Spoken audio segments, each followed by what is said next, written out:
and as well as you, Abraham, and all the students that go to Design Science, and we're extremely proud of you, so thank you. Thank you.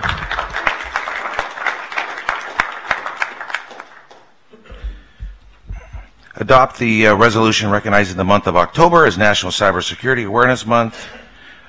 Trustee Davis will read the resolution. Thank you. In the matter proclaiming all schools to observe National Cybersecurity Awareness Month in October, whereas young people spend more than 30 hours a week online, an amount of time fast approaching the amount of time spent in school, and whereas there is an increasing concern about the behavior of young people while they are online, and whereas schools have become a primary provider of internet access for many of our students, and whereas young people should be made aware of the conditions for being responsible digital citizens in the 21st century, and whereas the Fresno Unified School District has an acceptable use policy that specifically outlines the dangers inherent in certain online behaviors, and whereas the Fresno Unified School District has made it a foundation of quality education that all students should be safe from bullying, including cyberbullying, and whereas the Fresno Unified School District will be recognizing Cyber Safety Week at all of its K-12 schools from October 23rd to 27, 2017. Now therefore be it resolved that the Fresno Unified School District do hereby proclaim the month of October and hereafter as National Cybersecurity Awareness Month. I move for approval. Second. It's been moved by Trustee Davis and seconded by Trustee Mills. Roll call vote, please. Member Casares? Aye. Member Davis? Aye. Member De La Cerda? Aye. Member Johnson? Aye. Member Jonathan Rosas? Aye. Member Mills? Aye. Student Member Riar? Aye. Student Member Rivera? Aye. Motion carries.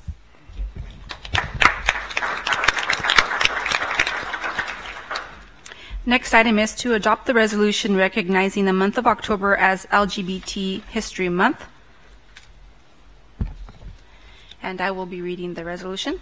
In the matter of proclaiming October 2017 as LGBT History Month, whereas all children and youth should be able to attend school in a safe and inclusive environment free from discrimination, and whereas the lack of awareness and understanding of issues facing LGBT students has contributed to higher rates of isolation, depression, and suicidal ideations or attempts, and whereas education regarding LGBT issues increases understanding and cultivates acceptance, support of, and respect for our LGBT children, youth, and families, and whereas harassment and bullying policies that specifically reference sexual orientation, gender identity, and gender expression are associated with an increase of student safety and well-being, lower levels of bullying, decreased incidents of harassment related to sexual orientation, increased teacher-staff intervention, and a greater reporting of incidents.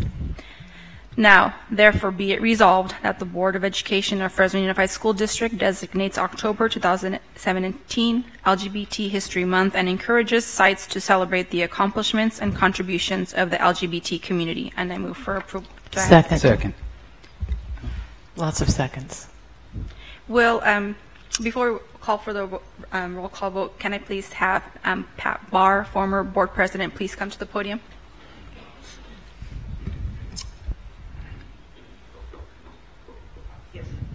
Did you want to address the board before that roll call vote? First, do we not? Yes. That's not the way it's in order, but either way it's fine. Roll call vote, please. Student Member Riar? Aye. Student Member Rivera? Aye. Member Casares? Aye. Member Davis? Aye. Member De La Cerda? Aye. Member Johnson? Aye. Member Jonathan Rosas? Aye. Member Mills? Aye. Motion carries. So now, former board president Pat Barr, you're welcome to say a few words. Thank you very much. I am very pleased, happily pleased, to receive this resolution from the board for the gay, lesbian, transsexual, junior, you know the numbers, all right? Basically, community. There are many in this audience and in this city that have waited a very long time for something like this to happen. And I will guarantee you that we will work hand in hand with Fresno Unified to help erect and maintain that safe environment so that all students can live honestly and thrive in school and at home. Thank you very much.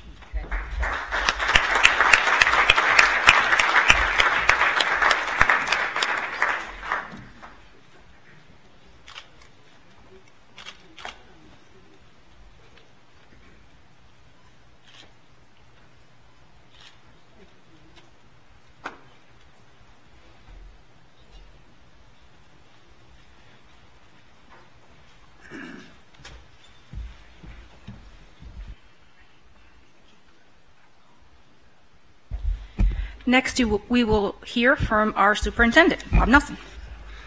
Thank you, Trustee Casares. Good evening to all of you. Thank you for joining us for tonight's board meeting. First and foremost, I need, as always, to take the opportunity to recognize our dear friends, Murray and Francine Farber, who are here with us tonight. As many of you know, our Fresno Unified students are so blessed and fortunate to be part of their extended family. They continue to do wonderful things for our kids across the system. Last year, the Farbers donated $100,000 to support a play that was produced by the Good Company Players for all of our 5th grade students in the district. And we are so excited that we'll have the opportunity to use their generous donation to cover the cost of another theater production again this year.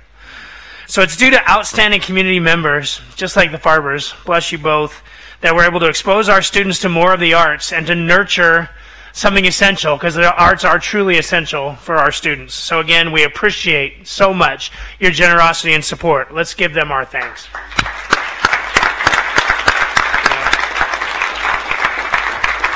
And I'd like to thank the board as well for the resolution proclaiming October 2017 as LGBTQ History Month. That was a History Month that was founded by a Missouri high school teacher named Rodney Wilson to give opportunities for LGBTQ youth and adults to see successful people who resemble them and to whom they can relate. Fresno Unified firmly believes that our students and staff perform best in an environment where tolerance, diversity, and inclusiveness are valued and they're practiced. So on Monday, I met with leaders from our own LGBTQ local community, many of whom are here with us today. Thank you very much, to follow up and share our outreach plan and to gather some feedback from some of them. That outreach plan includes professional development for staff, additional supports for students, and continued commitment to collaborate with community leaders to ensure that all of our students will have a safe and supportive educational environment. I would say that the response to the plan was positive, and we look forward to working with our community partners with this implementation. So the board will be receiving that plan in detail via an upcoming board communication. And again, thank you for all those members of our local community for your input. Thank you for coming here tonight, making yourselves heard, and we appreciate the collective ongoing commitment that we have to provide a safe learning environment for all of our Fresno Unified students and staff. So thank you. Recently, on a somber note, our Scandinavian middle school community lost a student in a tragic accident, which you may have heard about. 7th grader Adrian died of electrocution after being stuck against a chain link fence in a situation near his home. Following Adrian's untimely passing, one of the most surprising gifts in our community came from a Clovis PD officer who actually pulled over our Scandinavian vice principal, Summer Gaston-Garris, as she was driving to buy a gift card for Adrian's mom. So Gaston-Garris and other staff members at SCAN had collected money so that Adrian's mom could purchase new clothes for him to be buried in. The officer told Gaston-Garris that she hadn't come to a complete stop before turning right. But before moving against her, he heard what she was doing and saw her break down and told that story about her student. So Corporal Rich Ashcraft pulled out his wallet and immediately made a donation. And when we returned to the station, he asked for donations from his coworkers. And the next day, that officer went back to Scandinavia with an envelope of $300 to provide for the family.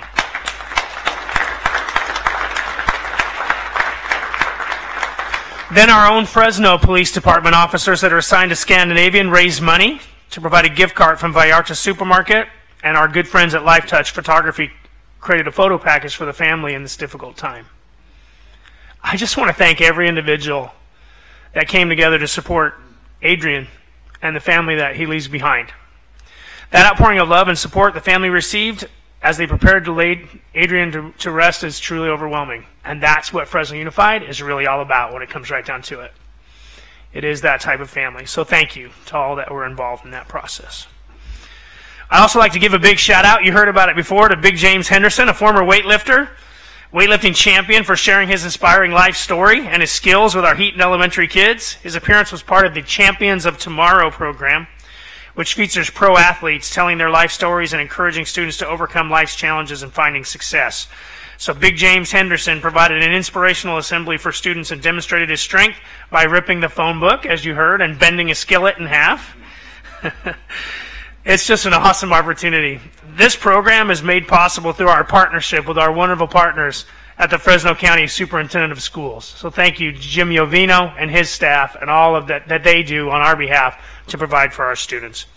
And finally, Fresno Unified is going to host and coordinate again our annual district-wide School Choice Expo again, with the intent of highlighting all of our school choice options and highlighting some career technical education pathways at each high school. So if our high school students are interested in pursuing a career pathway, they have all the information at their fingertips. That event is important for families who are looking to choose a different school option in the 18-19 academic year. So to that end, if that's your interest, we invite you to join us at the School Choice Expo. That special event will take place at our own Duncan Polytechnical High School, and it's on Tuesday, October 24th from 5 to 7. If you need more information about that, please go to fresnounified.org for more information. And with that, I'll turn the time back over to President Ashton. Thank you.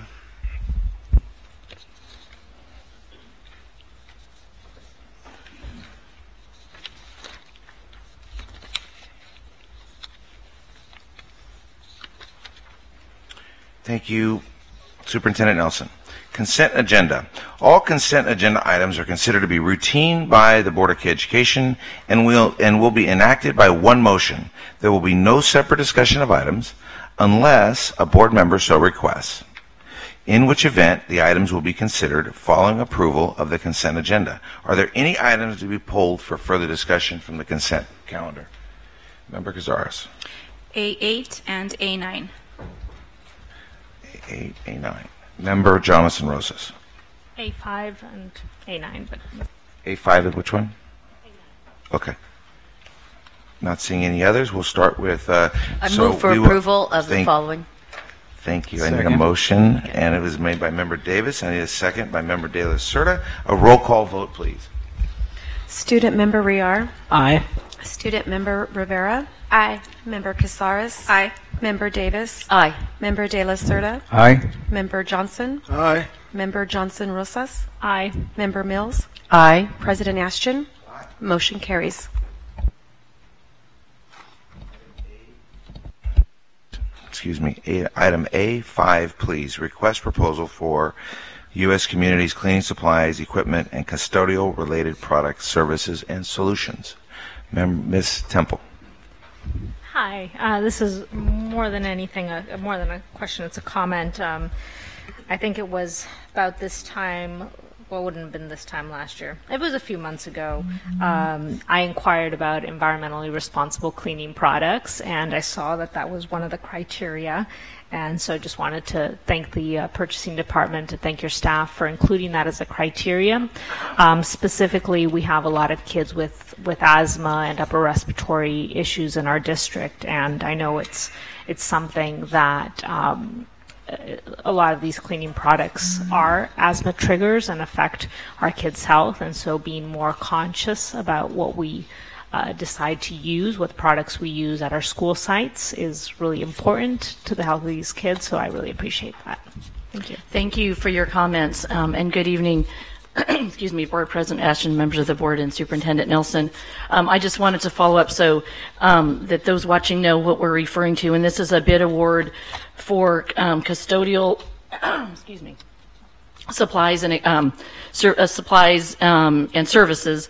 What's unique about this RFP is it is a nationwide request for proposal for which Fresno Unified, under the leadership of Paul Rosencrans in purchasing, Fresno Unified is the lead agency, and once this is approved by the board, over 90,000 public agencies nationwide can use this RFP because we've already done the work of doing the formal bidding and all the work that's associated with that. So then, in fact, when other agencies piggyback on this contract, Fresno Unified does receive a small administrative fee. But more importantly, we're a leader among like agencies throughout the country in making sure that other agencies like us have access to these cleaning supplies and solutions that are beneficial for our students. So thank you. I move for approval. Do I have a second? I'll second, but I have a question. I'm sorry, That's Member when I Mills let had told me Ms. that. Member Mills has a question. Thank you. I just wanted to follow up on Trustee Jonathan Rosas' comments. And we do have a significant percentage of students with asthma, but it's also, and I've actually looked at some of these studies, there's about 30% of the population that is adversely affected by any type of chemical fragrance. And that would include most likely 30% of our student population as well as the adults working in this district. So the more that we can do to get all of those scented products out of our schools, it's better for the health of our students and for our employees. So Thank you. We'll note that as we're moving forward. Thank you. thank you.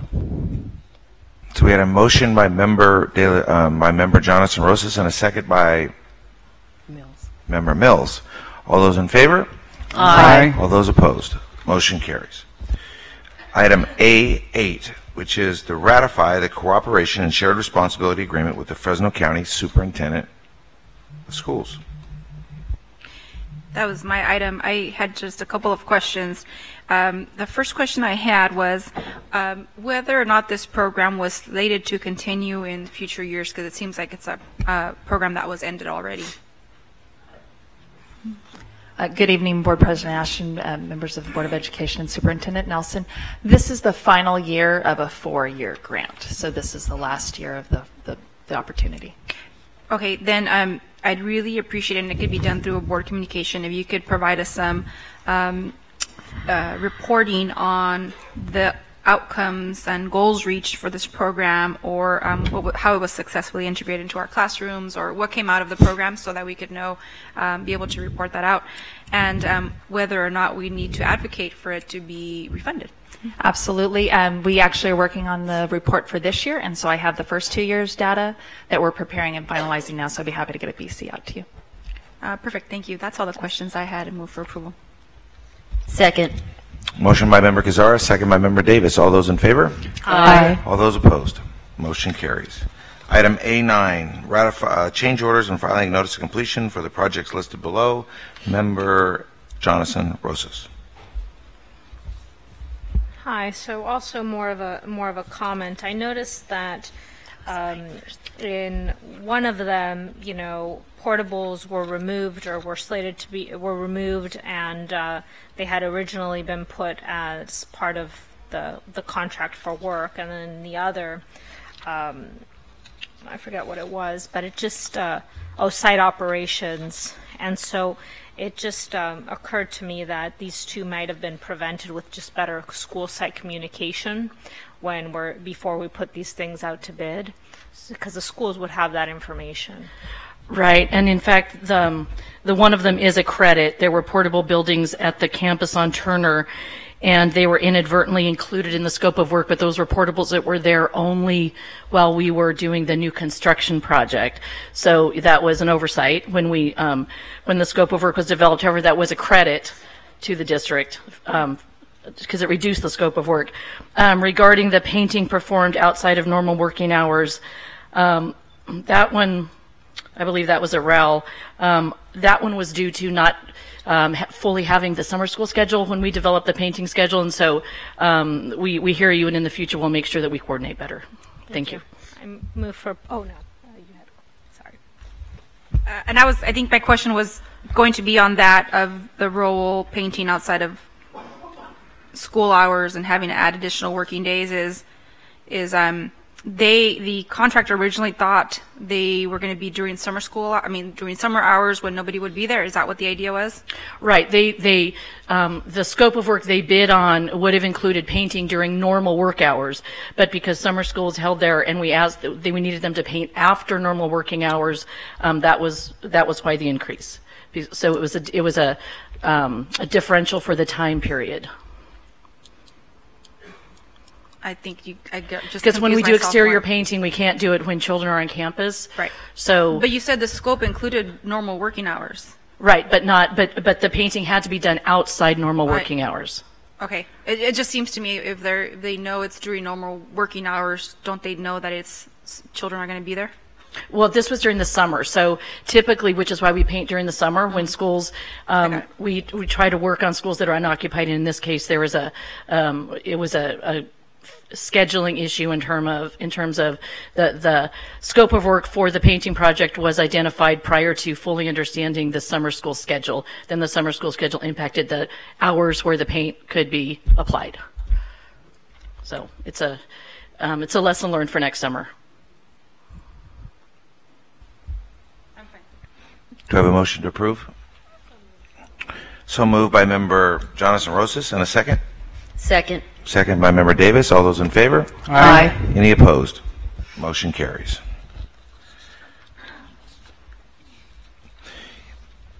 Individuals who wish to address the board on topics within the board's subject matter jurisdiction but not listed on this agenda may do so at this time. Generally, members of the public will be limited to a maximum of 3 minutes per speaker for a maximum of 30 minutes of public comment.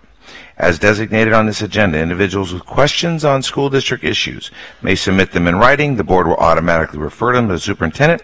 Any formal requests that are brought before them at this time, the appropriate staff member will provide answers to questions. Please note that if you wish to address the board on an agenda item, you should do so when the specific item is called.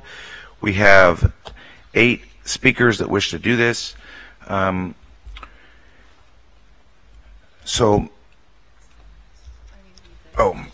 Thank you very much. The board clerk will now read a statement regarding the Brown Act.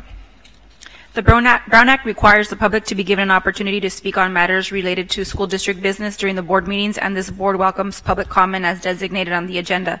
The board expects all speakers to respect the rights of others by conducting themselves in a civil and courteous manner at all times. Our goal is to ensure the right of the public comment is safeguarded without compromising the efficiency and effectiveness of board meetings. This announcement was designed to allow all people who wish to speak the opportunity to address the board and ensuring that each topic proposed for discussion receive the attention of the board during unscheduled oral communication. This statement is intended to set forth procedures applicable during unscheduled oral communication to allow the board to conduct its business in an efficient and orderly manner while ensuring that individuals who wish to address the board have an opportunity to do so. So we have 8 members which wish to address the board at this time, which will have 3 minutes apiece. And we had I need to go out of order just for one of them. Ms. Francine Farber had said she was going to speak on item A4. We don't, if a board member doesn't pull it, it's my understanding that the community cannot pull on a consent item agenda. So we'll start with Ms. Farber, followed by Jessica Mahoney.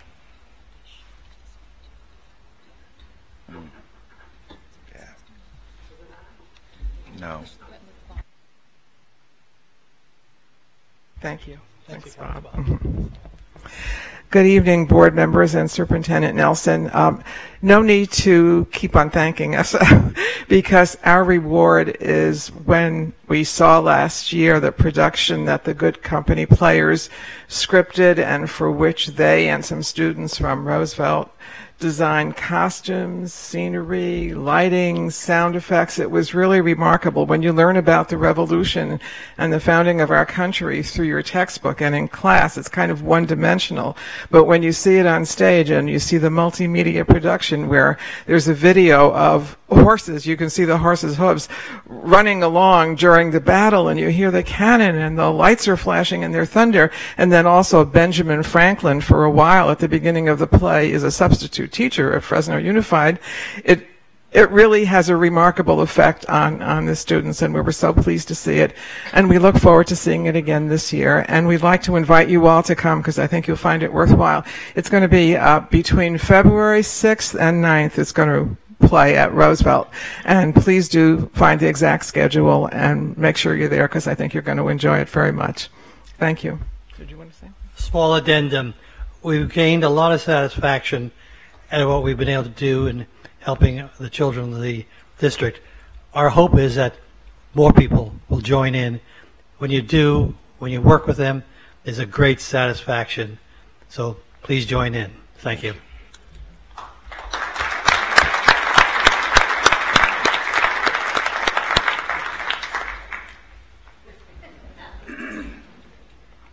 Ms. Mahoney, followed by Andy Fabella.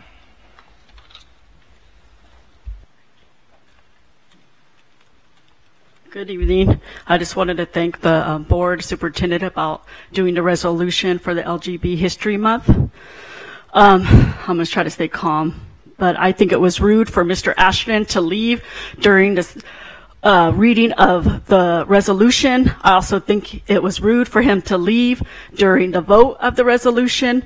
I think it was very disrespectful to the LGBT students and the staff of the district.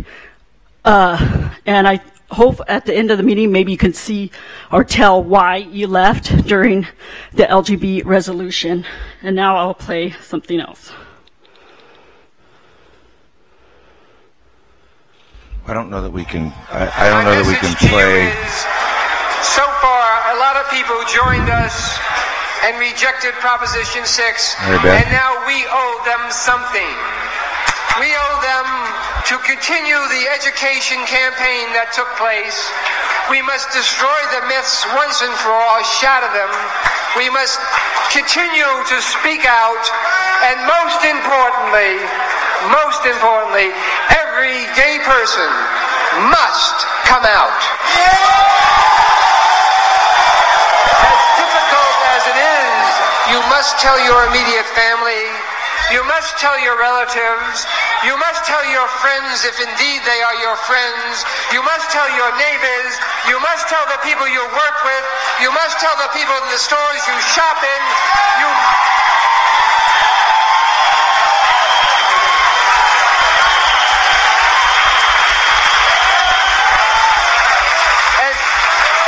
once they realize that we are indeed their children and we are indeed everywhere, every myth, every lie, every innuendo will be destroyed once and for all. And once you do, you will feel so much better.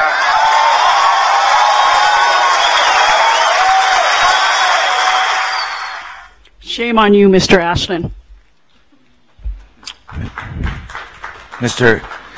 If we could we could hold our applause so that we can get through the speakers, please. Andy Fabella. Board President Ashton, board members, and Superintendent Nelson. Talking about tonight, my topic is going to be about respect. We read a Civility Act when we first started this board meeting.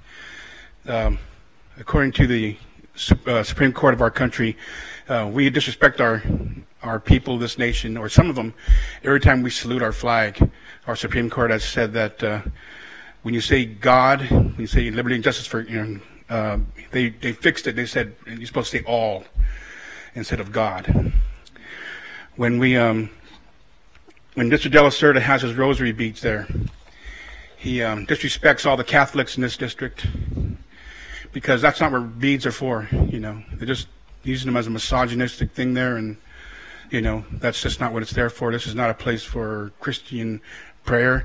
The Supreme Court has stated that in the public forum, members of a public agency cannot use prayer or faith when discerning or appropriating funds or making decisions that concern the general public. That's a violation of federal law there. It also violates the Exclusionary Act of the First Amendment when it says, the Constitution says we will not promote any one single religion, but include all. We also talk about our board policies. We've got this one here. It says here, I've looked up and down our board policies.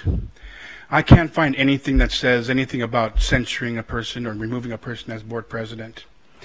And if you read this document here that was given tonight, the last two sentences state definitively, this is the district now, the superintendent or designee shall decide whether a request is within the subject matter jurisdiction of the board. Items not within the subject matter jurisdiction of the board may not be placed on the agenda. We have no board policy, therefore it is not in the purview of this board to do that, to censure or remove a person as a president. We have no administrative policy that does the same thing. So for anyone to put this item on this agenda, again, disrespects the board policies and administrative policies of this district by going against them. You disrespect yourselves. So how can anybody respect you if you don't even follow your own board policies? Now, I know I get a little enthusiastic sometimes, but I've seen some people here, this gentleman, be as disruptive as anybody I've ever seen before in my life. Maybe worse than me. But I got suspended from a board meeting one time, and I couldn't come to a board meeting because, they said, oh, well, I was calling him names, whatever. But this guy can disrupt an entire boardroom back in September and even back in February, if you recall. Thank you, Mr. Fabella. Thank you. Gary Barsoom, followed by Reverend Roger Manassian.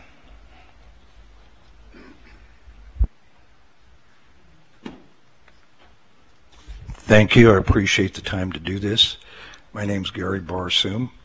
We are living in an unprecedented time here in America. I want to address, excuse me, I forgot. I want to address the LGBTQ issue in regards to Mr. Ashton. I'm going to start over. We are living in an unprecedented time here in America. We are a nation once founded upon self-evident truth, yet are now rejecting it. Intolerance against Christians is shaping our culture. From our schools, where prayer is prohibited, to our places of work, where florists and photographers, among others, can be put out of business for refusing to compromise their moral beliefs. Even fame or celebrity is no protection. Just ask the Benham brothers, whose HGTV show was canceled because of their Christian beliefs on marriage and abortion. Bad ideas about sexuality have resulted in bad results for the family, and many of those bad ideas originated on college campuses. What was once stigmatized as deviant behavior is now tolerated and even sanctioned. What was once regarded as abnormal has been normalized. As deviancy is normalized, what was once normal is now considered deviant. The kind of family that has been regarded for centuries as natural and moral, the bourgeoisie family, as it is condescendingly called, is now seen as pathological and exclusionary.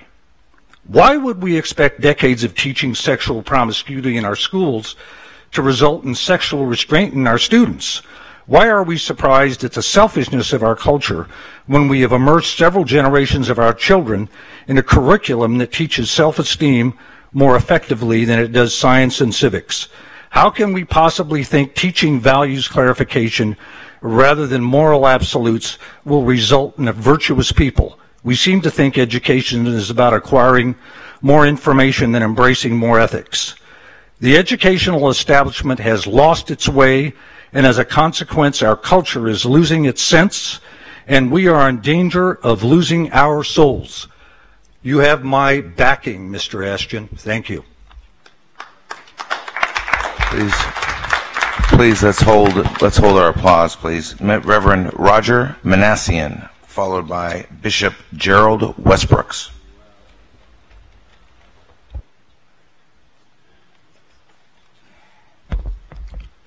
Thank you for the opportunity. I'm Reverend Roger Manassian, pastor of churches for 22 years and founder of Hope Now for Youth in 1993, which has taken over 2,000 gang members off our streets through caring relationships and jobs. I'm concerned about teaching LGBT under the Healthy Youth Act because these lifestyles are very often unhealthy escapes from a previously unhealthy life and only adds often more pain. Like many of them, hundreds of our gang members have been sexually molested, and the rest of the 2,000 have been raised with drug-addicted mothers, absent fathers, or other severe trauma. Their unhealthy escapes are violence and substance abuse, which only produces more pain. In response, the Lord Jesus gave me a stress recognition and release assessment, which has delivered many of these youth to productive lives by God's power. Similar to escaping into any pain-numbing addiction, LGBT is often an escape from the anger of unrecognized childhood trauma. And often what is considered normal in a family as a child grows up turns out to be really unhealthy, as I've found with many gang members.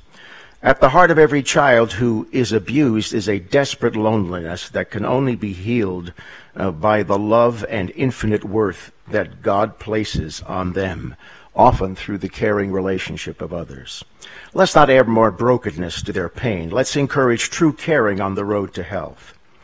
Now, every child responds differently to the same parenting. Our oldest son considered piano lessons and church attendance as child abuse, and he was serious.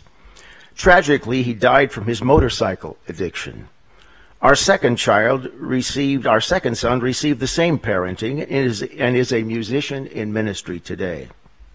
I wish I had known earlier about stress recognition and release that has since delivered people from violence, broken relationships, depression, anxiety attacks, physical pain, and even autoimmune disorders from psoriasis to Lou Gehrig's disease.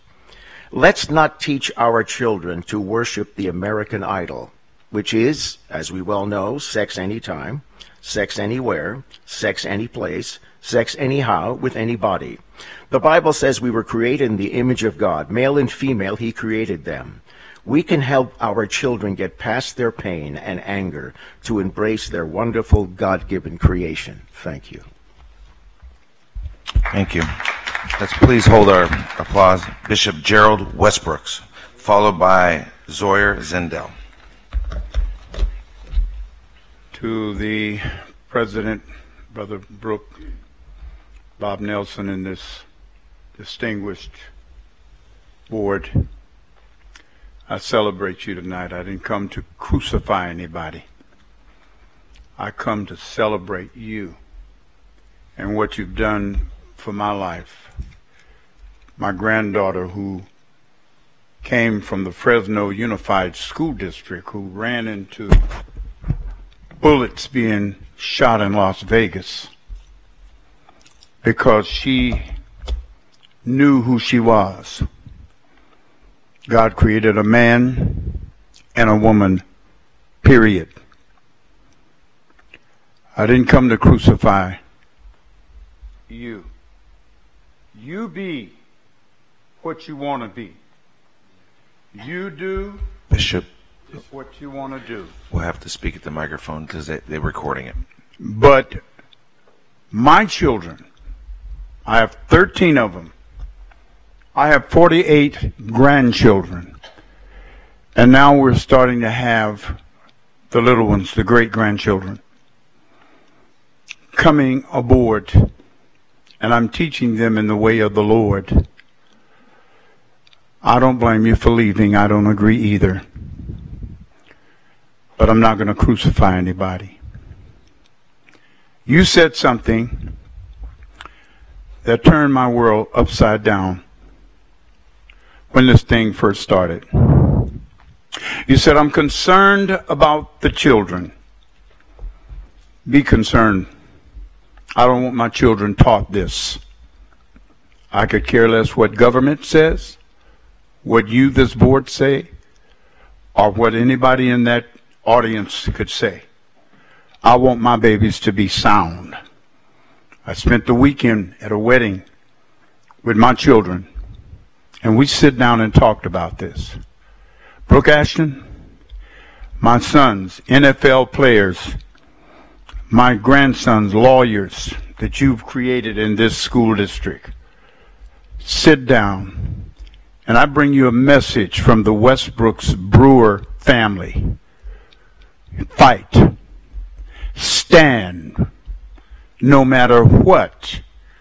Don't you even think about anything that anybody's bringing here for you to declare you so that you will resign from this board. Do not do it.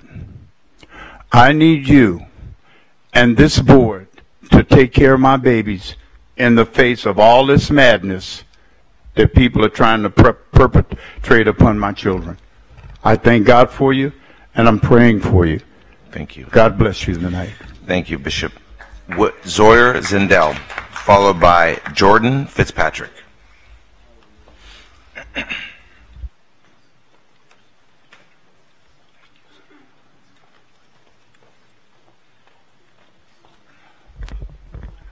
My name is Zoyer Zindel, and I am the chair of Transmotion, which is a 501c3 community benefit organization that offers advocacy for the transgender community and their allies here in Fresno and surrounding areas.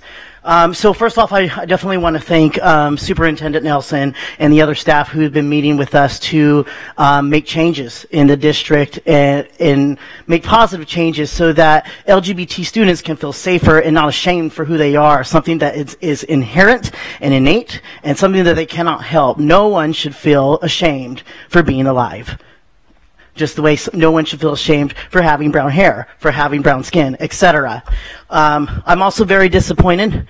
Brooke Ashton, as you know, you had an opportunity to meet with us and get some clarification, because I know we had some misunderstandings over the last month, and you chose to not meet with us. And that was where you made an error. And so I'll make this short today. National Coming Out Day is today, and it's very important to me.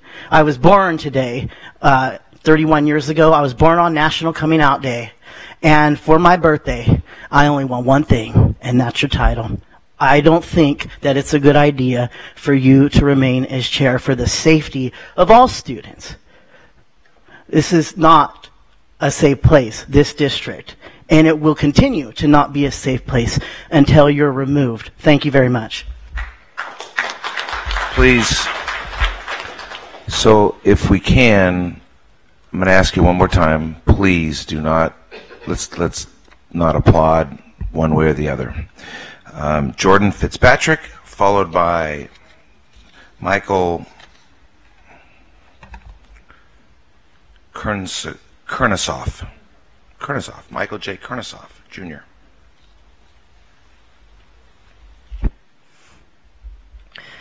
Hello, my name is Jordan Fitzpatrick. I'm the Secretary of Transmotion, and I'm here today to say that there is nothing more important for you as a board to do today than to remove Brooke Ashton's title. If you don't speak out against his actions of hate and his words of intolerance, then you are sending a message that what he has said and done is right.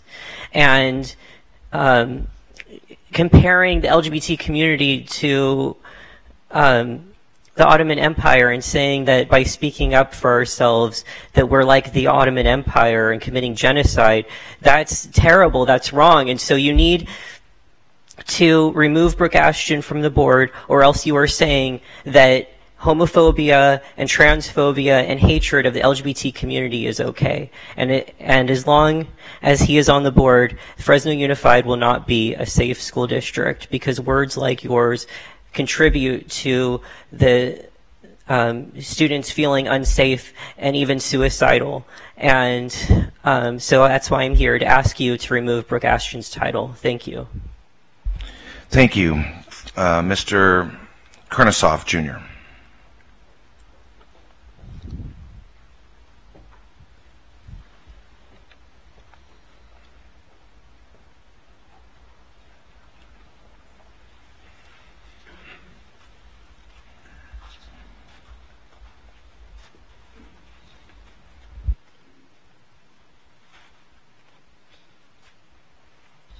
Go ahead, sir.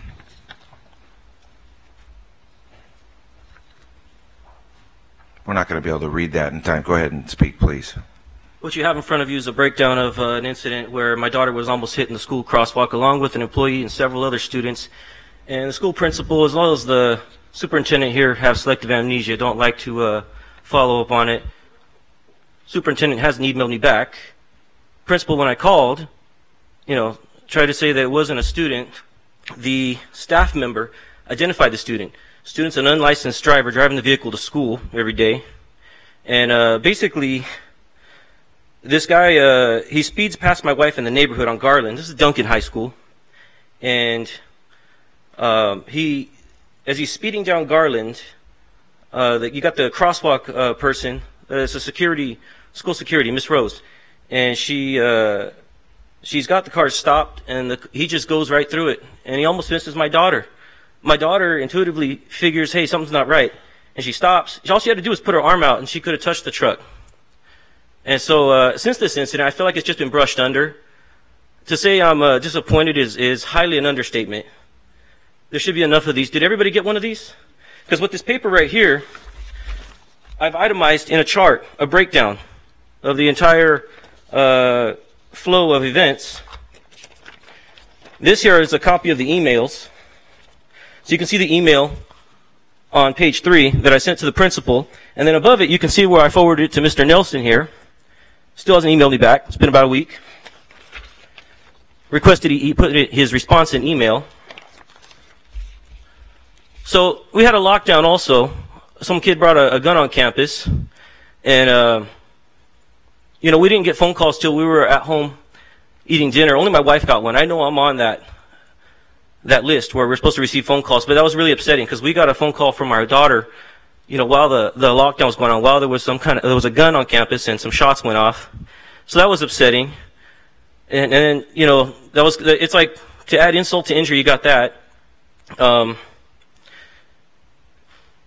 We just feel like there was nothing done to hold the student accountable. You know, you have a life and death situation with a gun. You got a life and death situation with a car. You know, no talk of anything for what I requested in there. It was real minimal. How would you guys feel if your kid was almost hit intentionally, deliberately, and then blown off by the principal, and then not responded by the superintendent? Can't even look at me. Oh, now he does. Yeah, sorry, right. What do you make, 200,000? Superintendent? Ballpark? You're in that ballpark. I know the principal makes about, what, 120? 100? Mr. Kurnisoff, so it's not a question-answer period. You guys are paid by our taxes. You work for us. You're supposed to watch out for the best interest of the students. Not try to save face. So, I'd like to make a suggestion.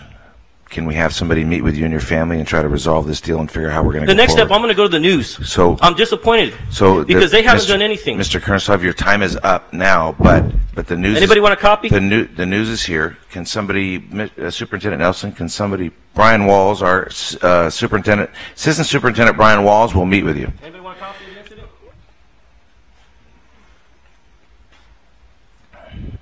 Thank you for coming.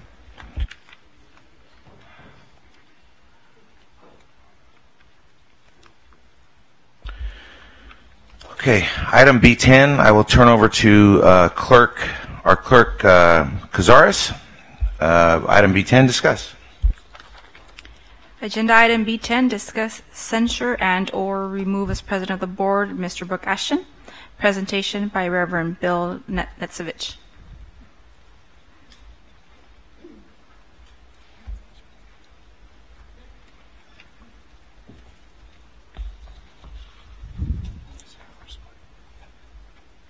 Trustees, Superintendent. Throughout history, tyrants, both petty and great, have always sought to consolidate power by projecting onto marginalized groups or communities the very things for which they themselves are profoundly guilty of doing, and which is certainly reflected in Mr. Ashton's statements at the board meeting on August 23rd. Mr. Ashton calls the LGBTQ community the thought police and accuses the community of being nefarious in its methods of forcing others to do the community's will, of being sinister outsiders. His words are very similar to those used by the Nazis against the Jews. He compares the LGBTQ community, a people who seek to live lives of peace and dignity while respecting others and helping others in our community, to the Ottoman Turks, who were guilty of genocide. The simple matter of the fact is that Mr. Ashton holds a position of power and authority in this school district. The LGBTQ community does not. The simple fact of the matter is that Mr. Ashton, in his position as board president, is trying to be the thought police for the school district by all nefarious means, yet, as I have pointed out, he accuses the LGBTQ community of doing this. And his statements go well beyond the attacks on the LGBTQ community. He also seeks to force his Judeo-Christian philosophy, as he calls it, on a people who do not even come from Judeo-Christian traditions through the bully pulpit and influence of his office. Trustee Cazares said that the board cannot and will not hold Mr. Ashtian accountable for his remarks. Will not is probably true, unfortunately, but cannot is not true. In our research and in our dialogues with several attorneys in the ACLU, it is clear that even without anything being written in the board's bylaws concerning censor and removal from presidency, this board can act to censor and remove Mr. Ashtian from the presidency of the board. Furthermore, the ACLU suggests that this board do put in bylaws to deal with issues like this. Trustee Cazares is worried about protecting free speech, echoing Mr. Ashtian's remarks, which I guess includes hate speech. And she is worried that any board member could be censored if the board acted upon our demand. Well, you can bet that if any of the board members here said half the things that Mr. Ashtian has said about the LGBTQ community, you'd be getting a similar demand. This is not about free speech. It is about a person using his office to denigrate, isolate, dehumanize, alienate, vilify, and attack a marginalized people, while forcing his narrow Judeo-Christian philosophy upon those who do not share his beliefs, including the clergy that is signed the letter that I am about to read. Now, this letter comes from clergy who represent congregations that are in the Judeo-Christian tradition. We stand in solidarity with the LGBTQ community and all communities who are attacked, belittled, and marginalized by politicians using their religious beliefs to suppress, vilify, and denigrate others, while consolidating political power for themselves. Our country's motto is E pluribus unum, out of many one. It has no place for tyrants who use their offices to force their will upon others. And here is the letter. We as representatives of many faith communities are in shock by the remarks that President Ashtian read into the official minutes of last Wednesday's board meeting, and that would have been the August 23rd board meeting. It is clear from his remarks that he has nothing but contempt for the LGBTQ community, especially the most vulnerable, some who happen to be LGBTQ children. To compare the LGBTQ community to mass murderers, the Ottoman Turks, is reprehensible. His remarks have done serious damage to the board. Many of our communities of faith have LGBTQ members, some who are even Armenian. His remarks aimed at vilifying and dehumanizing those who sought to hold him accountable for his prejudicial words concerning the LGBTQ community cannot be ignored or tolerated. We as faith leaders demand that at a minimum, the board publicly censor Mr. Ashtian and preferably remove him from the presidency of the board. Your inactions or actions will either condone his comments, sending a chilling message to the students of the district that it is okay to hate, or they will affirm the diversity and beauty of all our children regardless of their ancestry or sexual orientation. Faithfully signed, Reverend Bill Knezovich, me, pastor of Our Savior's Lutheran Church, Mark W. Homerud, Bishop of the Sierra Pacific Synod of the Evangelical Lutheran Church in America, Reverend Dr. Norman Broadbent, United Church of Christ Clergy, Reverend Steve Ratzliff, retired pastor, Mennonite Community Church, Reverend Karen Stoffers-Pugh, Wesley United Methodist Church, Jim Grant, Director, Social Justice Ministry, Diocese of Fresno Roman Catholic, Reverend Akiko Miyake Stoner, United Methodist Clergy, the Reverend Ara R. Gugazian, Rabbi Rick Weiner, Reverend Dr. Chris Breedlove, pastor of Community United Church of Christ, Reverend Tim Kutzmark, pastor of Unitarian Universalist Church of Fresno, Reverend Sophia DeWitt, United Church of Christ Clergy, Reverend Deacon Stephen Schickfington, Episcopal Church, Reverend Paul Clark, Lutheran Campus Ministry. Now, I know there's nothing you can do tonight, but I would certainly hope that the board would take it under advisement. These are faith communities, and as I said again, a lot of LGBTQ Christians have been seriously hurt. Thank you. Do any trustees wish to speak to this item? Trustee Mills. Thank you, Trustee Cazares. I appreciate the remarks and the sentiment, but I disagree with the comment. I think this is an issue of the First Amendment and freedom of speech. And maybe I perceive it that way because I'm an attorney and that's my training.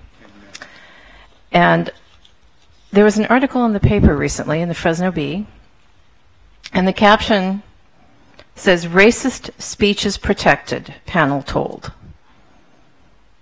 I don't think any of us support racist speech. But there's a quote in here that I think is worth mentioning. It's from Erwin Chemerinsky. He is a constitutional scholar. He is the dean of the UC Berkeley School of Law. I have actually been privileged to be at several seminars where he has been teaching and presenting on constitutional law. He's an excellent speaker. And his comment says, "As I try to tell my students, the only way our free speech will be protected tomorrow is if we safeguard the speech we do not like today." And that's what we're talking about. I don't think anyone else on the board, myself included, agreed with Trustee Ashton's comments. I won't speak for them, but I will speak for myself. I don't agree with them. I have said that before. I wish he had not made them. But he didn't give up his First Amendment right when he became a board member. None of us did. And I want to also point to the bylaws, since those have been mentioned. And there is a bylaw, and it is Board Policy 9010, and it states that the board recognizes the right, I will emphasize that word, the right of individual board members to freely express their personal views. And another board policy, 9005, requires board members to recognize and respect the differences of perspective. I heard people say that this is somehow, these comments are changing what is happening on our campus. Well, I know there's been a lot of comment on them in social media, and maybe students are hearing about it from that. But there have been 2 meetings with Superintendent Nelson and the LGBTQ community, and he has given assurances, as has this board at a press conference that I attended, as did at least one other board member, that what we are doing in our classrooms is teaching medically accurate, non-judgmental sex education curriculum. That's what we have been doing. That has not changed. And it cannot change based on the remarks of any one board member.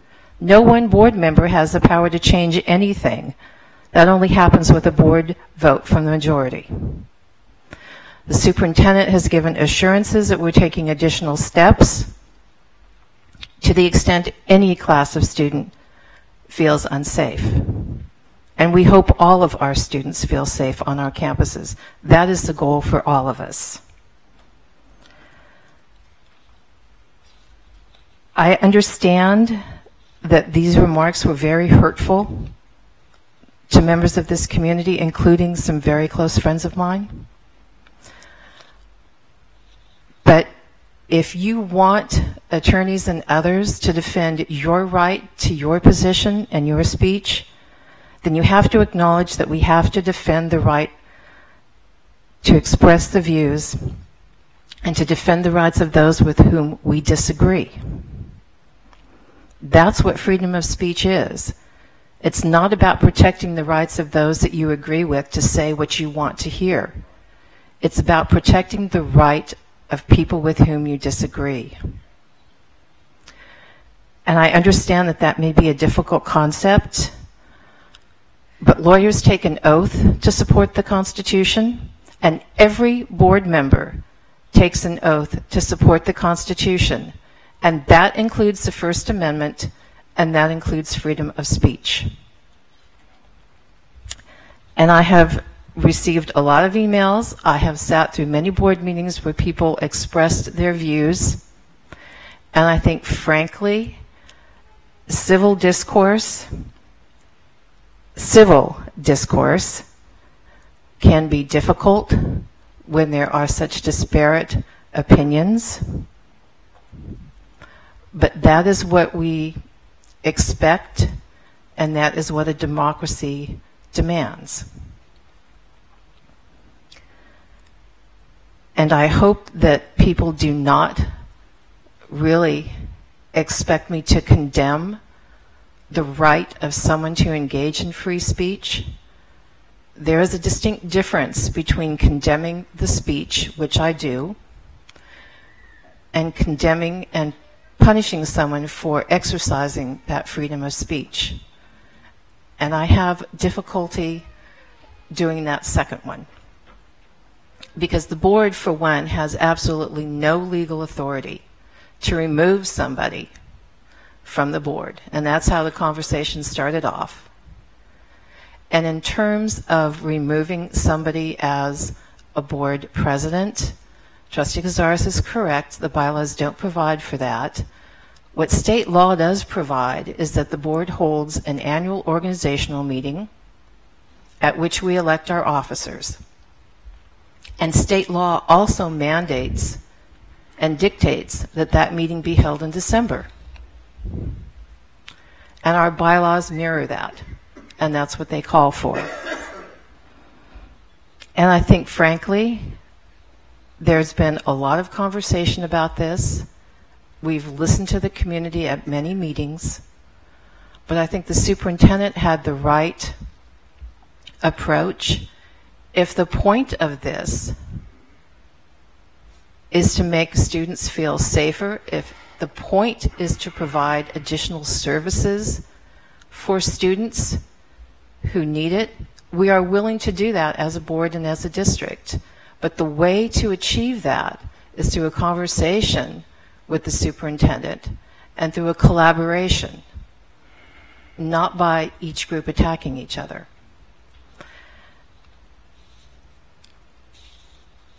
I think, personally, it is time for everyone to stop the personal attacks, and that means everyone, and for everyone to focus, actually focus, on the students and on the business of educating the students and moving forward collaboratively. Thank you. Trustee de la Cerda. I do appreciate Board Member Mills's comments, but I'd like to point out some things as well. I don't think this initially was any attempt to stifle anybody's freedom of speech. I know that I made a comment quite publicly that had nothing to do with Mr. Adjian's freedom of speech, but I did state quite clearly that with free speech is free, but is not free of consequences. And as Board Member Mills pointed out, we do not have a policy that allows this to take place. And I'm going to address that in just a minute, because we also have other policies. Our board policy that directly addresses our board president and his authority and his position. When speaking for the district, the board encourages the spokesperson, in this case the board president, to exercise restraint and tact and to communicate the message in a manner that promotes public confidence in the board's leadership. It's very important, because yes, we are leaders because we chose to be up here. and we are elected to be leaders. That's not leaders of my ideals as a Catholic or a Christian, although those are a part of who I am. I'm a leader of all individuals, students of every race, ethnicity, gender, belief. Our policy goes on to say, when speaking to community groups, members of the public or the media, individual board members should recognize that their statements may be perceived as reflecting the views and the positions of the board. That's where I took issue. Board members have a responsibility to identify their personal viewpoints as such, and not as the viewpoint of the board. Extremely important to remember, especially when you put yourself in the role of leadership. We are in, all 7 of us, in a role of leadership. Mr. Ajian and Ms. Casares were elected to be our spokespersons, and they accepted that responsibility, and they accepted it understanding these are our board policies. In addition, the board encourages members who participate on social networking sites, blogs, or other discussions or informational sites to conduct themselves in a respectful, courteous, and professional manner, and to model good behavior for district students and the community. Such electronic communications are subject to the same standards and protocols established for other forms of communication, and the disclosure requirement of the California Public Records Act may likewise apply to them. As per the policy, it was stated that there is no policy that requires us to take action. That is true enough. But nor is there conversely a policy that does not prevent us from taking action. So if we chose to, we could take action. There's nothing to prohibit this, because as it was pointed out, it is allowable for us and within the board's authority to govern our own business, and we reserve the right to choose our leadership. Now I for one have made my statements clear already and my stance. So it isn't within the jurisdiction of the board to choose leadership. If it is the majority and the will of this board that we should ask for the removal of Mr. Ajian as president to step down, so be it.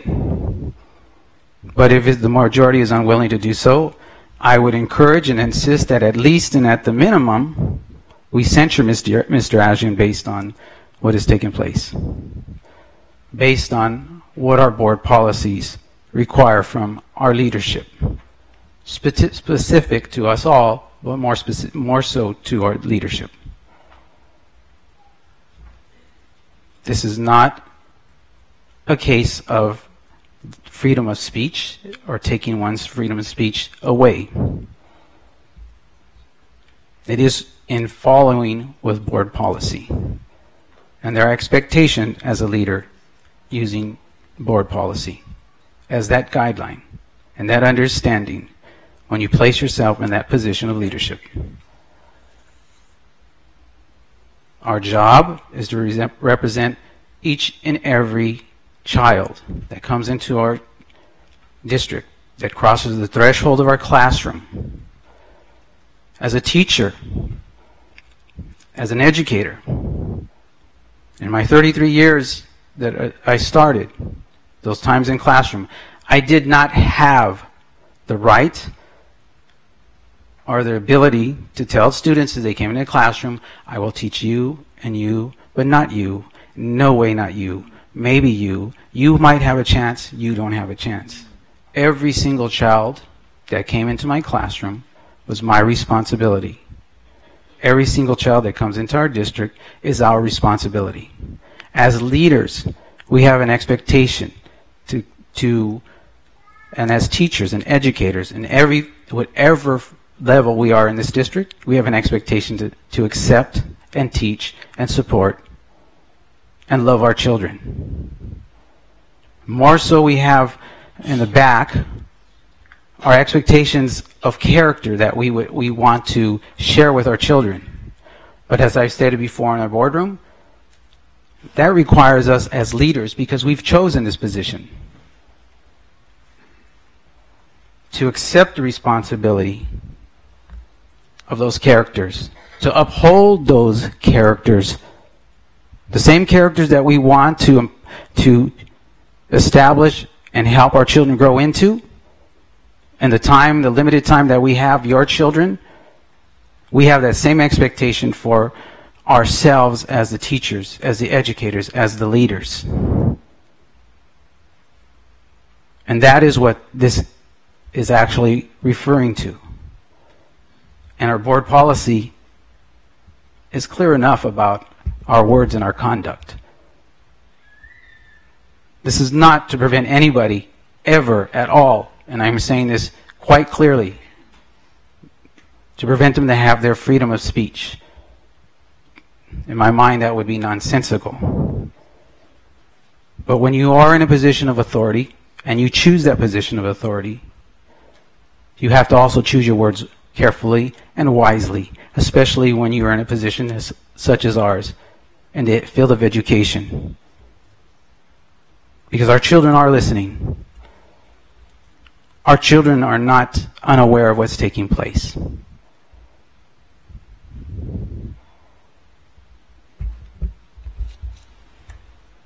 Trustee Davis. Thank you. Well, I think Trustee Mills was very adequate in saying that it is a free speech, and I don't think anybody on this board feels that anybody would ever discourage free speech. But like Trustee Delasorda said, there is a responsibility. There was a time on this board when a board member at a graduation said a few disparaging words about our military, about our president, and had comments and attitudes about the California high school exit exam. Our then board president asked him to step down from the graduation exercises, and we let it go. There wasn't any great big hurrah, months and months. He didn't go on the radio the next day and the next week and the next month and continue it. But no one is saying that you can't have free speech. According to the California Healthy Youth Act, I think this free speech should have been exercised more with, you can opt out. You, as a family, have the right to opt out. Do not, and your children should be safe in opting out. Your children are safe in our classrooms to go to school and to opt out of that portion of education. When 100 staff members stand up here and tell us that they want us to focus on work and that their work is being impacted by people in the community and parents saying, how are you going to protect my kid? Because I don't understand the unkind words and the attitudes that not just a board member, but the one who sits as our board president expressed to us. I mean, it really takes the focus off of the main thing. Our focus at the beginning of the year should have been on the whole district. Our focus at the beginning of the year should have been on, our pending strike and our negotiations with our teachers. During the summertime, we had 2,653 staff members involved in summer professional learning. That should have been the front page. Fresno Unified's teachers, staff members, paraprofessionals, office leaders, office managers, they go to classes. They learned everything on how to start the school year. You didn't see that. Instead, we had this distraction that creates a tremendous amount of anxiety and fear of safety and suicide. I recently attended a fourth grade showcase at one of our schools, and the kids had to show what social issues are brewing, and they had 10 ways to fight hate, and they listed 10 ways. And afterwards, I got a chance to talk to the students, and I said, what's the easiest on your list? And they said, well, to act and to join forces and to support victims. And I said, what's the hardest thing on this list? And they said, this is fourth graders, teaching acceptance.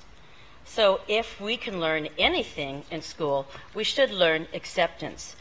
I don't think there's a litmus test of who's a Christian, who wears a cross, and who doesn't. I think your life speaks volumes of the way you behave. My husband and I have always taught our children, we don't pick on kids because they look different, smell different, act different, or come from a different home or experiences or circumstances. But we clearly, my husband and I, model our values and our lifestyle for our children to choose and to grow up healthy and kind and compassionate and caring. So that speaks for itself.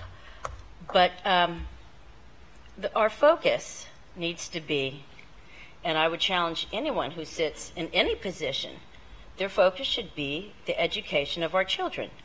I regret that of what he said, but I have true compassion for his feeling of it, and I regret what he said, and it could have been over. He said what he said, and bless his heart, you know, he said it came out, boom.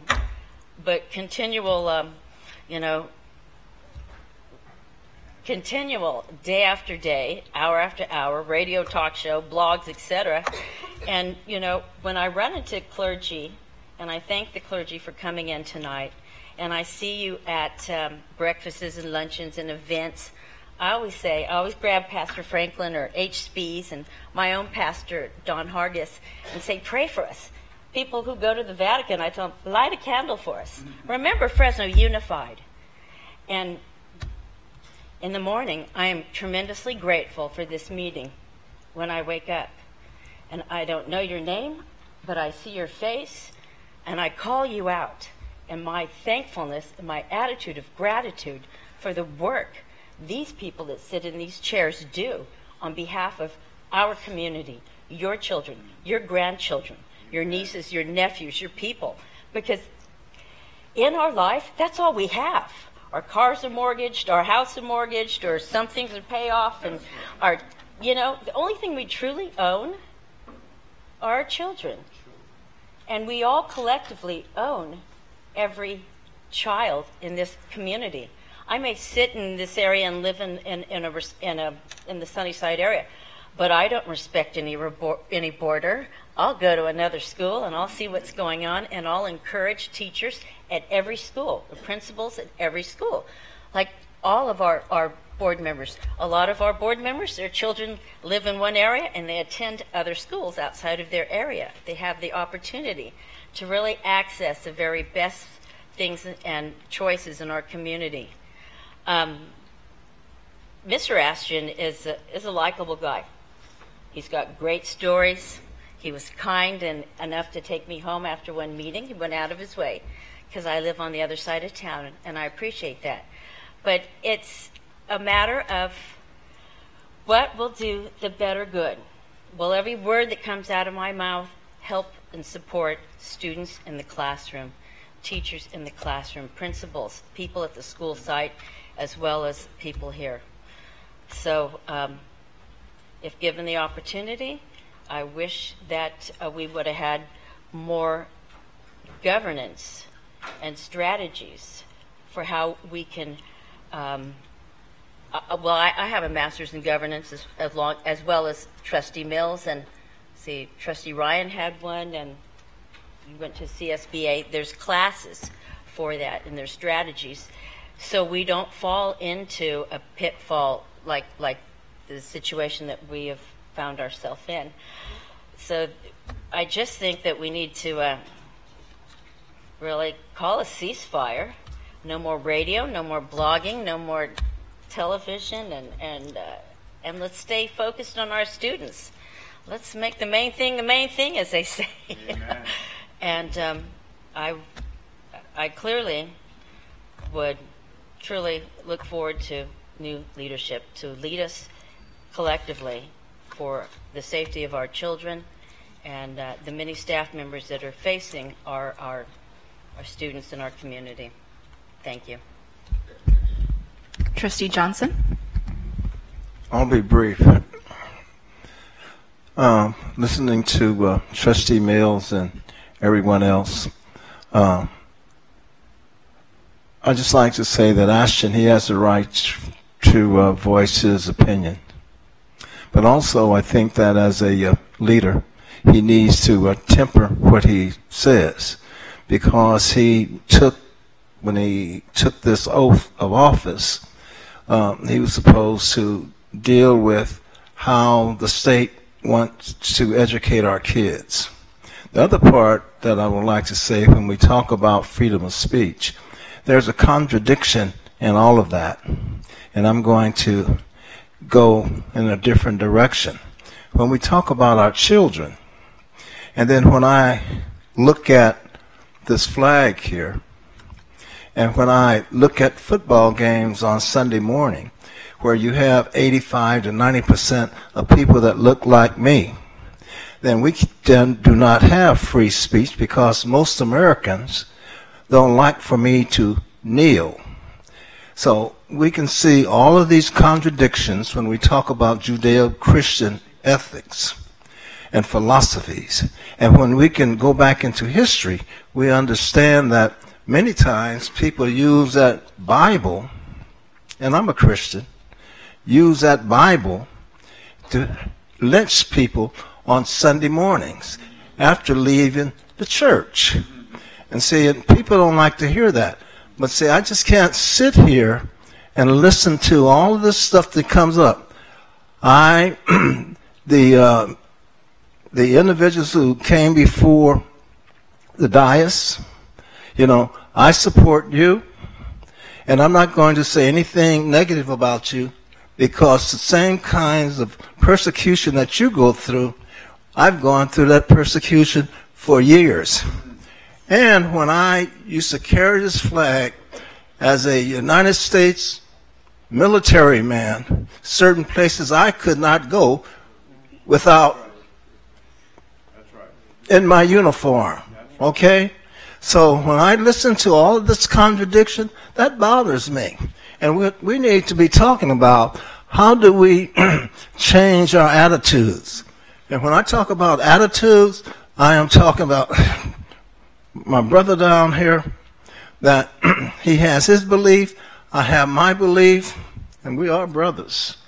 And he understands what I'm talking about.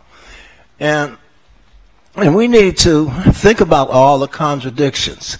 And when we talk about our children, why they can't behave and don't behave, that's because they look at the adults. We don't behave.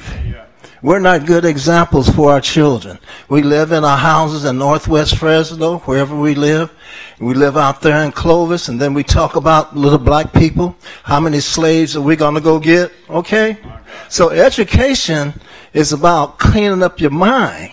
And if you can't clean up your mind, don't come up here and pretend how good you are and talk about that Bible and what a good Christian you are, because on Sunday mornings, that is the most segregated hour in America. Right. So think about that. Right. And so when you go, get on your knees and pray and ask, how are we going to change America? And the change begins with you first. Thank you. Any other trustees? I just want to add, Trustee Jonas and Rosa said something a couple of meetings ago that really, really touched me, and I want to repeat it. It's been unfortunate that as a board we've had to defend our standing next to all of our students. I've never had to say so many times and repeat it again and again at every one of these meetings how much I love all of our students, how much we stand and respect every one of our students in this district. That's why we ran. That's why we're here. That's why I leave my family every 2 Wednesdays, sometimes 3 or 4 days during the month until 10 or 11 at night. And I don't know why we have to keep explaining ourselves on either side. I understand both sides. I appreciate both sides. Thank you for coming. I hope that we could move forward. I like the mention from Trustee Davis of a ceasefire. I really do appreciate that. There is business to do here, and we have been trying to conduct business since August, and I wish we could just get past this, because our students deserve that more than anything that we could bring to the table. With that, There are 13 individuals seeking to address the board on this item. You will each have 2 minutes to address the board. We will start with Dr. Kevin Macy A. Yacht and continue with Kayla Metcalf after that. Dr. Kevin Macy A. Yacht.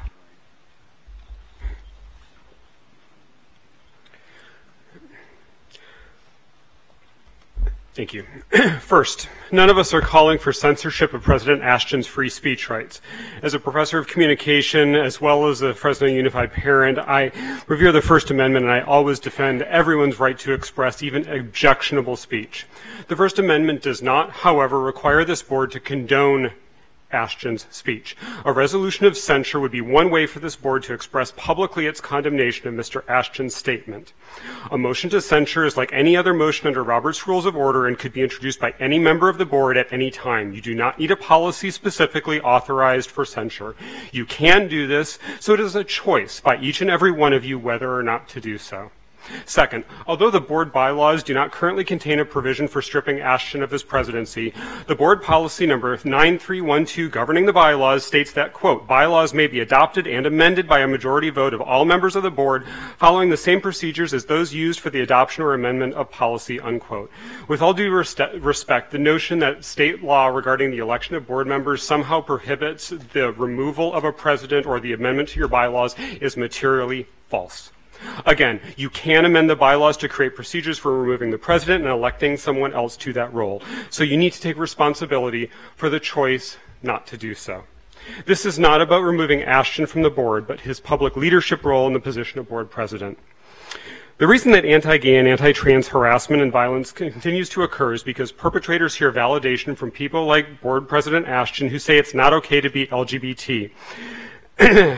You've heard a number of times from young LGBT students who tried to kill themselves because people like Ashton tell them they're not okay and no one stands up publicly to condemn the hate.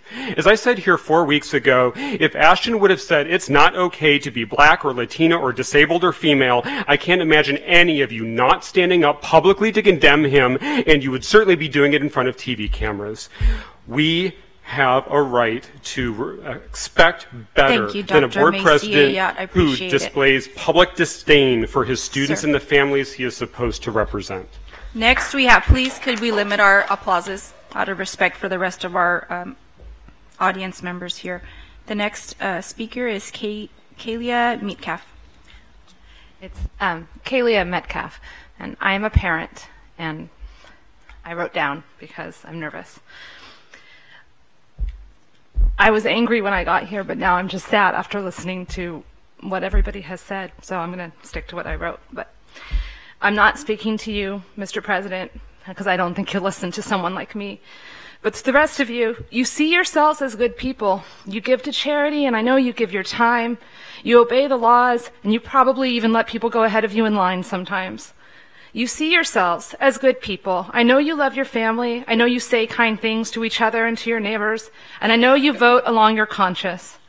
You aren't racists. You aren't bigots. You aren't mean-spirited. You see yourselves as good people. But now it is time for us to see that you can take a stand and prove it. Words matter. Opinions are your own, but words spoken by a position from a leader in a public place about my child, those should be held to a higher standard. Words matter, and Mr. Ashton's words were hurtful, misguided, and dangerous. Words matter, but actions can empower, so please be empowered and do the right thing. Do a good thing. Make a censure. You're good people. I know you are, so please act like it. Thank you, Ms. Metcalf. Next is Howard Watkins.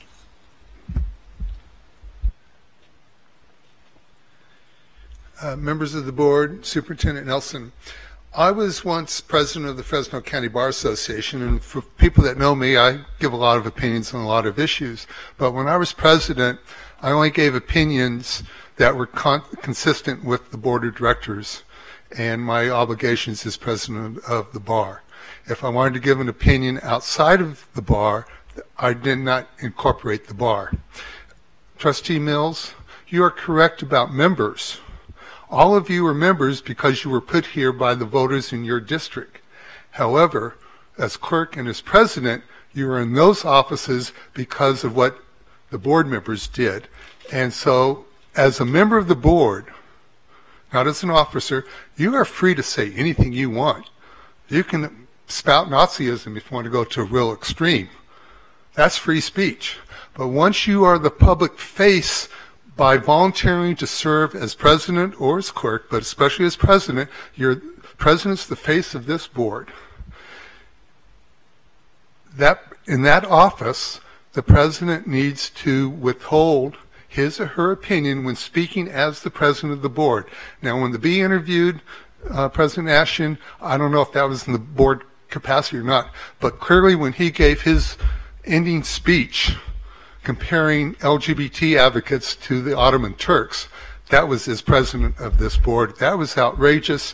What do you do if you have a president of the board that says the earth is flat? Landing on the moon was fake. Sandy Hook was a fraud. There's a point where you would need to intervene.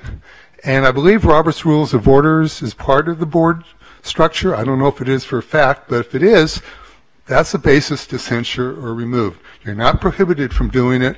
And if you don't take action, you are condoning his statements no matter what else you say. Thank you. Thank you, Mr. Watkins. Next is Eleanor Dote, and after that will be Jacob Pote.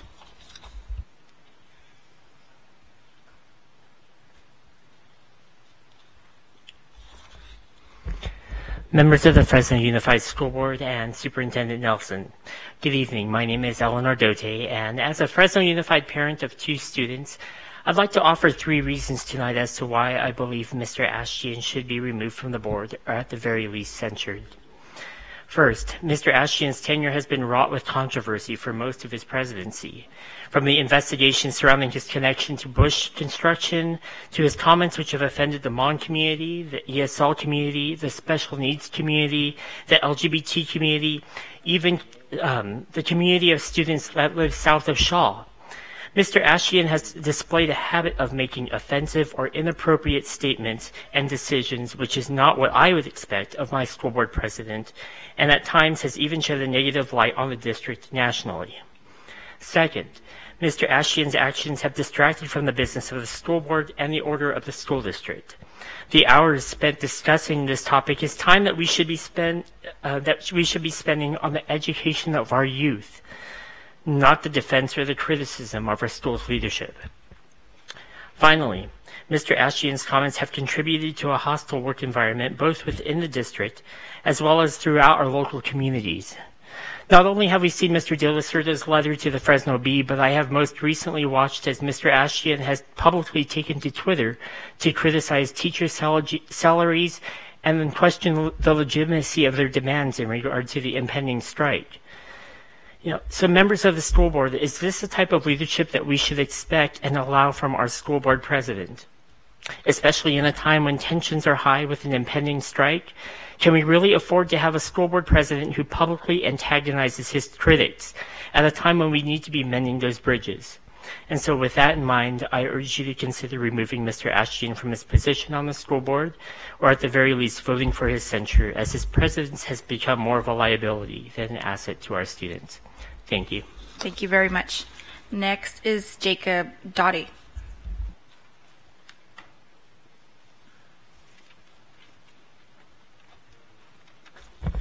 Hello, my name is Jacob Dote, and I am in 10th grade at Design Science High School, south of Shaw, may I add.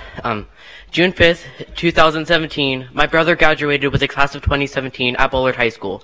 Students gave amazing speeches and talked about going into the real world in an honorable and respectable and formal manner. And then our school board president, Brooke Ashton, came up to speak. I was blown away about how quickly the integrity of the room fell apart. He spoke with unfactual statements, and at the very least, unsighted. Such statements included that disabled students had 98% attendance, while the only thing high schoolers showed up to 100% of the time is Snapchat. Not only is this not true, how can you imagine that the students with perfect attendance felt? Furthermore, the president went on to end his speech with, "Catch me outside, how about that?" the pronunciation of which fitted that of the current meme. I can understand and respect trying to relate to the kids, but after amazing speeches from the valedictorian and student body, we get left with, "Catch me outside, how about that?" This man has since angered the LGBT community, Armenian community, the teachers of our school district, and the special needs community, just to name a few. Our school board president is unprofessional, and we cannot trust what he will or even might do online or in person. You have the right to speak as an individual, but when you make statements and say, as school board president, or on our behalf of Fresno Unified, you aren't speaking as an individual, you are speaking for the entirety of the students and the parents of the school district. Freedom of speech is free, but not free from the consequences, as Board Member De La Cerda said. And now I ask all of you, is this the board president that we want to have? Thank you. Thank you. Next is Reverend Steve Skiffington. After that will be Patricia Potter.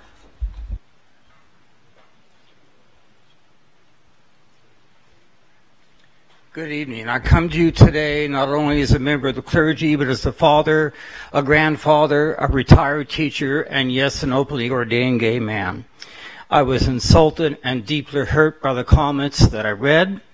My husband and I were together 32 years before he died 2 years ago of cancer, not AIDS. When you have a child who is misbehaving and causing harm to the family, you become the adult and you tell the child, you don't set the rules, we do.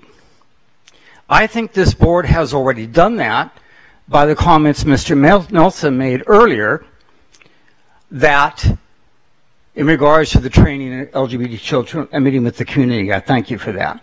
So the board in a way has already taken action. But not only must you be the adult and set the agenda, you must tell that child you're on restriction. And that's what you need to do. Thank you. Thank you. Next is Patricia Potter, and after that will be Reverend Chris Breedlove.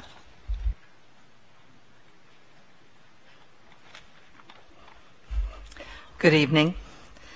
Mr. Ashtian has not done anything illegal, and he has the right to say the things that he has said. The request to remove him as board president has nothing to do with those issues. It has to do with following board policy, much of which Mr. De La Cerda said. Other things I wanted to say have been said. I just want to add that another board policy that's been violated is board policy 0411 that says the governing board recognizes its duty to align the work of the district with the community values of the Fresno region, which values inclusiveness and seeks diversity. If we have all of the members of the board saying they disagree with what Mr. Ashtian says, we have 100 staff members come forward, all the people that have come before you, all the hubbub that's been happening, certainly the values of the district are not being reflected. And all the examples have been given, certainly inclusiveness and diversity has not been respected. So the reason that I support removing him as president, not from the board, just as president, is because he is not following policy. Thank you. Thank you. Next is Reverend Chris Breedlove. After that will be Andrew Fabella. I'm slightly encouraged this evening because I hear an undertone of an impending vote coming in December. And the undertone I hear, without anybody really saying it overtly, is that the board members are going to decide in December to remove Brooke Ashton from board president of this current board. And so if that's the case, I don't know if I'm being prophetic in this moment or just hearing the obvious undertone. I hope that the board members certainly do that. I didn't know that when clergy wrote the letter encouraging the removal of Brooke Ashton or censure at a minimal, I didn't know that I would have to send with that letter a dictionary what censure means. In a conversation or a correspondence with board member Claudia, and from her comments in Fresno B, I take it that you misunderstand what censor and censure mean, the difference between the two. Nobody is censoring Brooke Ashton's freedom of speech. That is a red herring argument that only, Carol, that only distracts us from the real matter at hand. censure, at a minimal, takes very seriously hurtful and harmful speech. It is a resolution within your power, within your ability. You just passed a wonderful resolution for October to be LGBT History Month. But your efforts ring hollow if you don't censure Brooke Ashton tonight. Your commitments to the LGBT community, students and faculty, those commitments that you speak so wonderfully as individuals, those commitments ring hollow if you don't censure Brooke Ashton this evening. And for all of us hitting the voting booths next voting cycle, we know your names, we know what you vote for, and we're taking to heart what you've said here tonight, this evening. We are following your careers with intense interest. Brooke, I don't know why you compare yourselves to Don Corleone. I don't know why you think that you are... Reverend Breedlove, your time is up. I Thank really you, Claudia. appreciate it. I do want to add that I appreciate the public education system that took me through the college, and I do understand the difference between censor and censure. So thank you, the public education system of the state of California. Andrew Fabella is next, followed by Tony Onca. Thank you. This is exactly about free speech, because censoring does inhibit someone from promoting free speech or having free speech. Free speech allows this board to have a free and open dialogue about controversial issues that affect our students, be it budgetary, administratively, or policy-wise. For the ministers behind me to infer that this board promotes hatred or is anti-LGBTQ is simply ludicrous, because you can't do what you want. That's just, that's just insane. That's to assume that Christ himself committed an actual sin in order to get crucified. 12 years of parochial school and studying that Bible, I believe Jesus Christ was crucified without sin.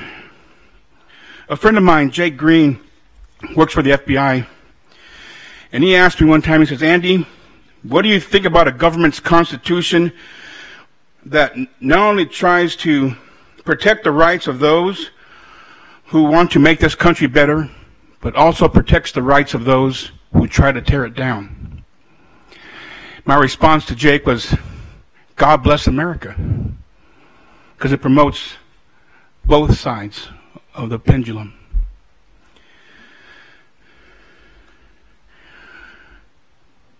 Board members cannot function if they are fearful of being censored because they are in the minority. We have open communications so that our public can express their opinions on how the district and its board and its classrooms and its staff operate this school district. I had a cousin who was killed in Vietnam in 1967. And he's going to turn 18 years old for the 50th time. And he did not die so a group of people behind me can tell me that I'm more Christian or less Christian, that they are right and I am wrong, or that I am like, that I am less alike with LGBT than they are. That's the end of your Thank public you. comment period, Mr. Fabella. Next is Tony Onca, followed by Tristan Stokes.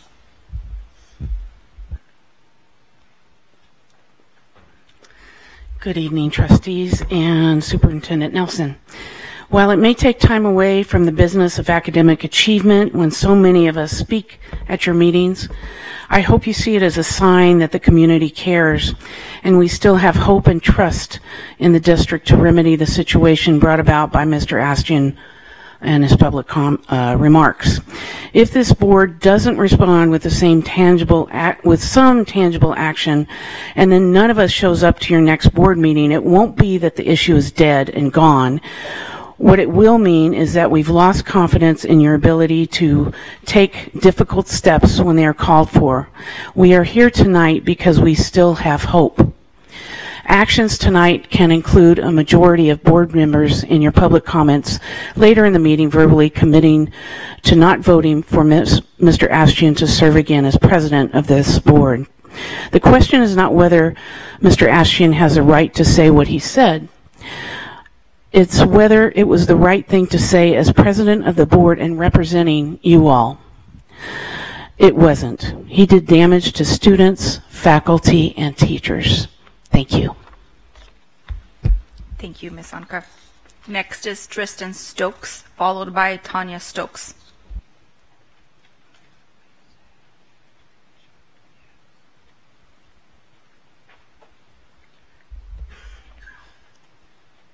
It takes no compromise to give people their rights. It takes no money to respect the individual. It takes no political deal to give people freedom. It takes no survey to remove repression. Wise words from Harvey Milk that apply today. Right now, right in this room, I speak to the board, not to Ashtian, asking you wholeheartedly to truly think when you vote on the next item. I understand that as Americans we have a right to free speech, but freedom of speech does not equal freedom of consequences. He has said hateful and taunting things about FUSD students, parents, and faculty. I am now begging the board to put an end to his tyranny and allow me and others like me to feel protected in the school district. As an aside, today is National Coming Out Day. I am out, I'm here, I am loud, and I'm not going anywhere. Thank you. Next is Tanya Stokes, followed by Emily Cameron.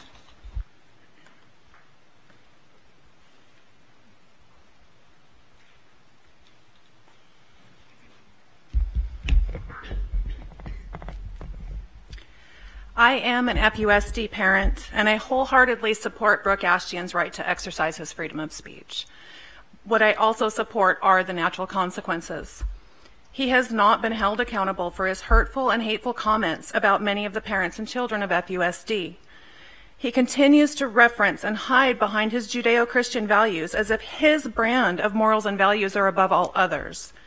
I have taught my children to be kind, loving people. I've taught them to give until they cannot anymore. I've taught them to stand up for themselves and those that are unable to do so, to help the weak, disabled, and poor. They do not lie, cheat, covet, steal, murder, or break any of the Christian commandments. And most importantly, I have taught them to own their actions and apologize when necessary. All of these lessons have come from a pagan lesbian household. FUSD boasts a student body of 74,000. By a conservative 10% estimation, that is no less than 7,400 LGBTQ students in this district feeling that they are being judged, bullied, and disrespected by the school board president. I am hoping that this is the last time I need to address the board on this issue. Brooke continues to behave in a manner unbecoming to this board in this district. In my former employment with a different school district, I was introduced to a phrase, moral turpitude. This is something I expect of people in power. He has not attempted a heartfelt apology. Instead, he's painted himself the victim and openly taunted our teachers on social media. Although I'm appreciative of Superintendent Nelson and all of his efforts to bridge the gaps, I am tired of listening to the other board members apologize for Brooke's behaviors. Please put an end to this by voting yes on this agenda item and figuring out a way to strip him of the power he is using to embarrass the board and this district. Thank you. Next is Emily Cameron.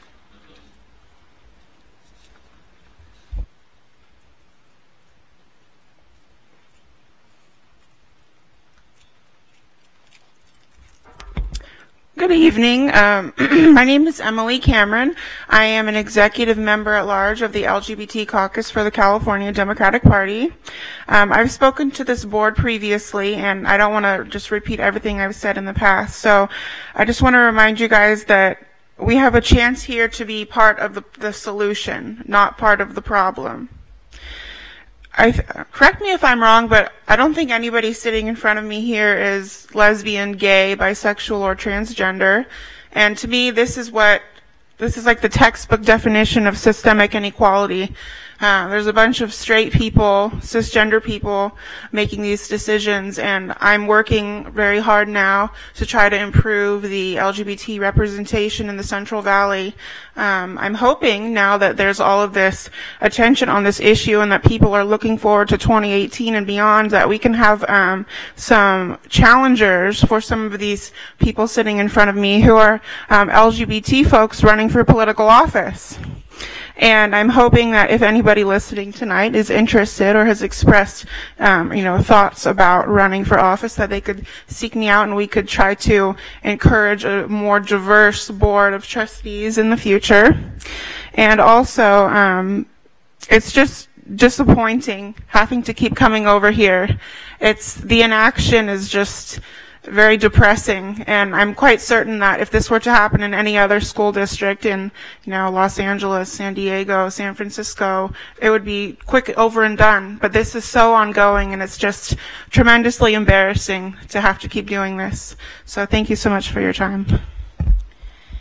Since there's no action agendized for this item, we will move on to the next item.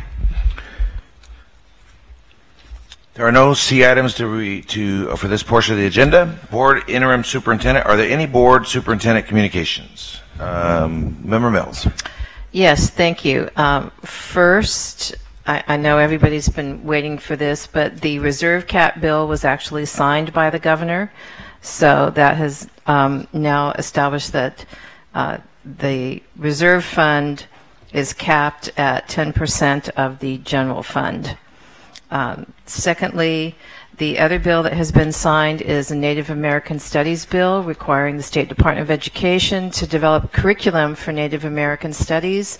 I would certainly hope that this district would get a hold of that curriculum and would offer a Native American Studies course.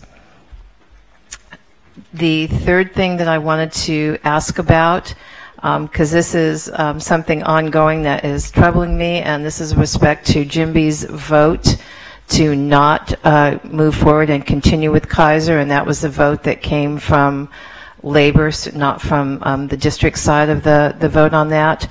So I'd like to get an update on that, and if there is anything at all that we can do to make sure that the 1,800 plus people who are on Kaiser, that we can keep that healthcare program for them and they can stay on it. And I'd also like to have some input in a board communication or some other method that's appropriate on whether or not there was an unauthorized delegation of the board's authority at the time Jim B was created in 2005.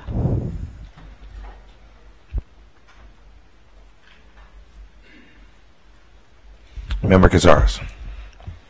So back to what our business here is, I just want to thank Principal Wheeler from Hoover High School, who has been very welcoming to my family and myself at the events for Hoover High, including the Fresno Unified Soccer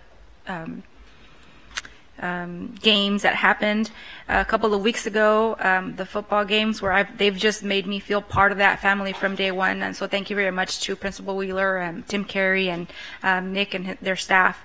Looking forward to homecoming this Friday and wearing my green. Also, just so that the public knows, we're moving forward with some very important meetings between Hoover High leadership and Fresno State leadership and Bob Nelson, Superintendent Bob Nelson, and his staff in regards to bringing a collaboration forward between Fresno State and their neighboring high school campus of Hoover High, to ensure there's a better collaboration and some programs that could be of partnership opportunities between our Hoover High students and our Fresno State students and their staff. And I'm really appreciative of all of those that have come forward to schedule that meeting and get that back on the agenda as soon as possible. Thank you.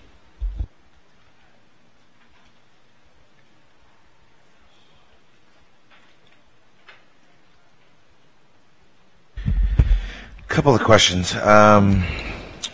Can we get a, Superintendent Nelson, can we get a, have our procurement staff go through and have an audit done of the lease back at Bullard High School to make sure that all of the T's are crossed and the I's are dotted, please?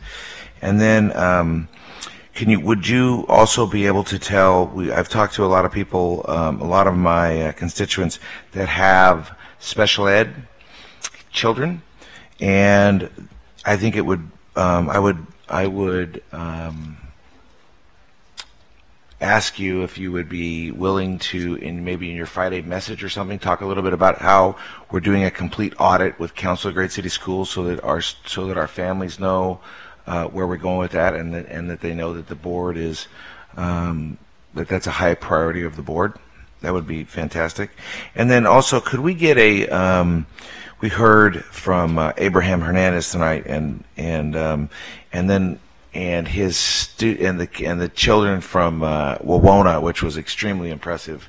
Those children, 2 of them are going to Edison, but 3 are going to Edison. We're going to talk about that, brother, down there. How we're going to keep them at a 2. We're going to talk. I'm going to let that pass because he's going to MIT. I agree with that one. So if we could just get an update, because they were so fantastic to talk about the dual immersion program and how happy they were to see those young kids on that program. Can you get us a board communication on where we're at with that and all of our dual immersion schools on I think it was 5 or 6 that we put into play this year, and what the progress looks like with all of those 5 or 6, whatever region that they're in, and get it back to the board? That would be very helpful. I don't see anybody else left. Member Mills.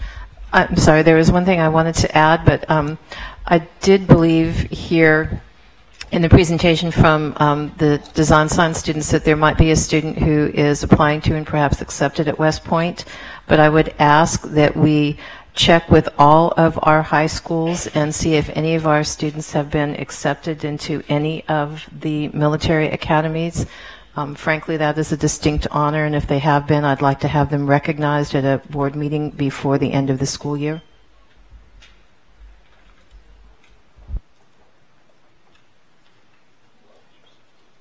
Not seeing any other discussion.